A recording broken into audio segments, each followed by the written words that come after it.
আজ 12 জানুয়ারি মেহেরপুর জেলা প্রশাসকের কার্যালয়ের সামনে মানববন্ধন আয়োজন করেছে বিডিআর কল্যাণ পরিষদ ও ক্ষতিগ্রস্ত বিডিআর সদস্যরা। ফিরোজুর রহমানের প্রতিবেদনে বিস্তারিত। বিডিআর সদস্যরা পিলখানায় ঘটে যাওয়া হত্যাকাণ্ডের প্রকৃত অপরাধীদের বিচার এবং নিরপরাধ সদস্যদের মুক্তির দাবিতে মানববন্ধন করেছেন। তারা তৎকালীন সরকারের মাধ্যমে গঠিত বিশেষ আদালতগুলোতে তাদের বিরুদ্ধে হওয়া অবিচারের প্রতিবাদ জানান। সম্মেলনে প্রাক্তন বিডিআর সদস্যরা বলেন, পিলখানায় নির্মমভাবে হত্যাকাণ্ডে নিহত 57 সেনা অফিসার সহ 74 জন হত্যাকাণ্ডের পেছনে দায়ী ব্যক্তিদের দ্রুত বিচার এবং সাজার মেয়াদ শেষ হওয়া সকল সদস্যদের মুক্তির দাবি করেন।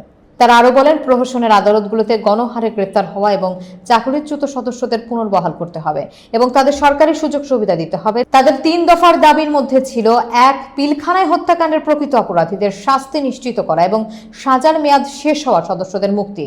2. গণহারে চাকরিচ্যুত সদস্যদের পুনর্বহাল করা, বেতন, রেশন সহ অন্যান্য সুবিধা প্রদান এবং 3. তদন্ত কমিশনকে স্বাধীনভাবে কাজ করতে দেওয়া এবং প্রজ্ঞাপনের 2 এর ধারা বাদ দেওয়া। এ সময় উপস্থিত ছিলেন প্রধান সমন্বয়ক মোহাম্মদ গিয়াসউদ্দিন, দ্বিতীয় সমন্বয়ক মোহাম্মদ হাবিবুর রহমান সহ অন্যান্য বিডিআর সদস্যরা।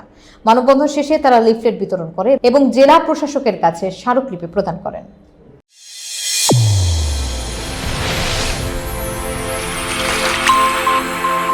চ্যানেল A1 হৃদয়ের স্পন্দন।